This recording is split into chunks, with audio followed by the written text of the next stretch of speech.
Here's the deal. 2020 is only a few days over and gone with, but I wanted to spend some time reviewing all the good car stuff that happened during the year, because there was a lot that started off on one end and didn't go on, and well, now we're into 2021. So I wanted to share all the 2020 stuff. Let's take a look at that, and hopefully 2021 will be a great year, both for you and for cars. Sparklers.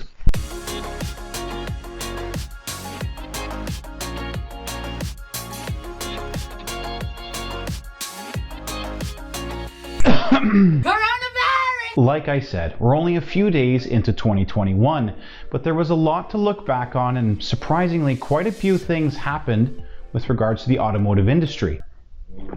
The year started off pretty interesting with the Tesla Cybertruck and GMC Hummer having been announced late in 2019. There was a lot of speculation and anticipation in 2020 about what GMC and the Hummer brand would bring to the table. Using the Hummer namesake for an electric car was a bold move, almost as bold as the Ford Mustang E-Mach or Mach-E, whatever. Now there was a lot of scandal involved because with the release we found out that a lot of the videos shot of the Hummer were actually CGI. So it doing some of the things that it was doing in the video wasn't actually accurate. But all of the specs that came out on the vehicle were actually really cool, from the turning radius and ability to crab walk and all the other things, from the headlights that display the battery level while charging. A lot of cool features that were very polished already for the car. A lot closer to actual production when you're looking at the standards for safety, lighting. So it'll be interesting to see what happens next. I don't know, I believe 2021 is the year that you can start buying it, or 2022 is the actual year.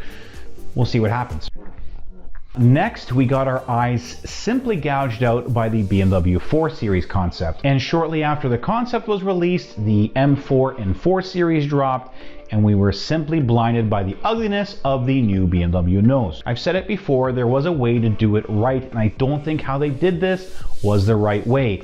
It's way too brazen, it's way too obvious, but the fact is it's a BMW. People will buy it, they want it, and we're just gonna get used to it. It's like a mole on someone's face. Mole. You're gonna get used to it over time. Mole. Plus it's a BMW, so people are gonna wanna buy it for the sake of conversation, the sake of the brand, the prestige. Mole. So really it doesn't matter what it looks like, we'll all get used to it and people are still gonna want it. Mole, mole, mole, mole. Case in point, BMW is now making a front-wheel drive 2 Series, which is absolutely terrible. Not that I've driven it, but the whole BMW brand is supposed to be rear-wheel drive, front-engined. That's always been the way it was. It has a certain type of driving dynamic. And now they're going, well, hey, front-wheel drive cars is what we're doing because it seems to fit the sales point for the type of car we want to sell. That's just what they're going for. A few moments later. I don't understand why they didn't move forward with expanding the Mini model range. Mini is BMW. 6.5 hours later. They've already blown up the Mini name by doing a Mini Countryman and a Mini SUV or whatever the heck that thing's called. The point is, why would you disturb the BMW branding and mantra when you had the Mini mantra you could have just continued with? Eventually. On the other side of positive things was the BMW M2 CS. I will go ahead and say that this is going to be the last great BMW of a generation. Big, powerful, front-engined, rear-wheel drive, driver's car with a manual gearbox. This thing will most likely shoot up in value over time. It'll be a collectible. I want one. I just want to drive one even. I really think it is going to be the perfect sweet spot of power versus weight versus analog versus digital. Really, all the reviews are pointing that way. Another huge newsmaker this year was the SSC Tuatara. Whatever how you call it. This car was supposed to break all sorts of high-speed records, but when the footage was reviewed by all sorts of people all over the internet, the mile markers didn't coincide with the time markers, and it seems as though they weren't going as fast as they said they did. I'm sure they're trying to get some publicity for their new car. They've been working on it for a long time. It is a beautiful thing, and I really do hope that, considering their power aspirations, they will actually make this car go over 400 kilometers an hour. The thing is, they now have to prove all the naysayers wrong, and I'm sure they're working on that already. Part of the reason why I'm on YouTube as a medium is because I thoroughly enjoy watching YouTube content from other creators. Hoonicorn was a big win this year. I absolutely love their Hoonicorn versus the World from the Hoonicorn people. You take a Mustang that is absolutely crazy with an insane amount of horsepower and pit it against all the other cars that are fast in their own right.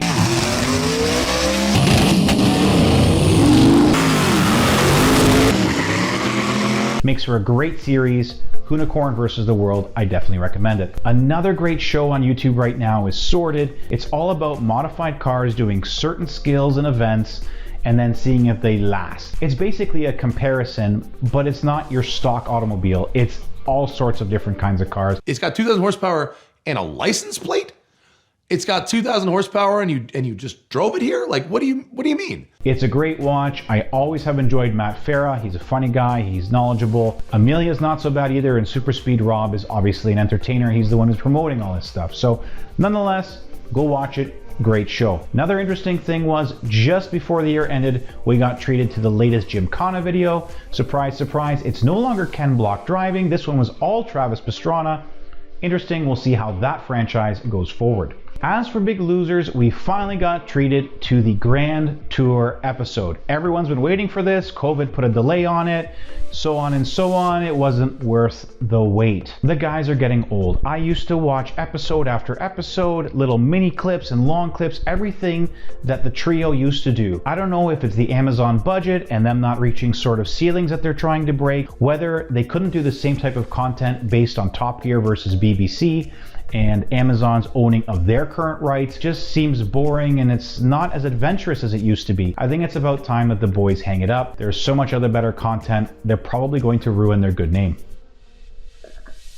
Earlier I checked out episode 15, the Geneva Motor Show, and there seemed to be a lot of cool cars that were released that really didn't make too much of a splash, and then other cars that were supposed to be released were not released. The Rimac, the latest one, the C2, we heard nothing about that one. There was a Fiat 500 electric, which no one cares about. The big winner of that show was definitely the new cars that came out of Koenigsegg. Citroen also released their new brand, the DS, which is an upmarket sub-brand of Citroen. They didn't get a lot of sales this year, surprise, surprise, so we'll see if that brand will last or die off. My favorite cars of the year are actually quite simple, and it harkens to the idea of being more analog. There is the Cyan Volvo P1800, which is a Restomod Volvo. It looks fantastic with some nice modern Restomod touches, very Singer-esque, like what they do with Porsche, but it's also incredibly fast. It's also very analog. I like what they did there. Another interesting car that seems to be making a lot of waves, and I wonder what it will be like and if it will become quite popular, is the Toyota Yaris GR.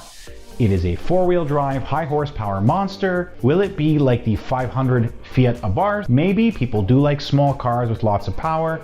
That's going to be something to keep an eye out for in the next year or so. So with all that said, 2020 was quite a year in the car world. I appreciate your support. The first year is done of the Milk4coffee YouTube channel. Going to keep this baby going. Please support me by liking and subscribing. There is also merch. Check out the description for the website link. And remember, all gas, no brakes.